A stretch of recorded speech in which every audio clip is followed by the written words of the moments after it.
it's kind of easy to skip over. But it says that Ehud goes, he locks the door, and then he escapes. The very next verse, it says that the king's attendants, the people that were there in the throne room, because if you remember, the king sent them out because Ehud had a secret message for him. And then it says the king's attendants stood outside the door and waited until they got anxious. And then there's this really odd line in the book of Judges. It's in Judges chapter 3, verse 24. And it says, oh, he's only taking a while to relieve himself in the cool room. They assumed that he was using the restroom or, taking a number 2. So they didn't check on him.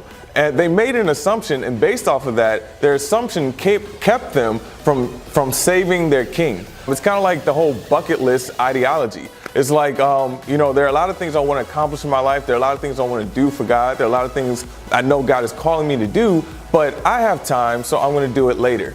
But guys, the Bible says that our lives are but as a vapor. We don't even know if we're going to wake up tomorrow. So guys, you need to take advantage and maximize every single second you have for God. Is it possible you and I are standing outside the room waiting?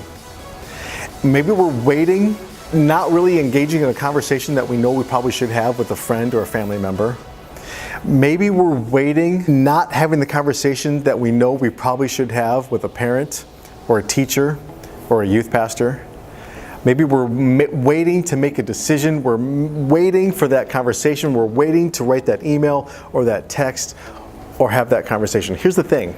Is it possible that you and I are waiting, and while we wait, we make up an excuse, a logical excuse? It can make sense as to why we're not rising to action. Just like we see how the servants and the attendants of King Eglon, we see how their assumption of having more time led to the death of their king.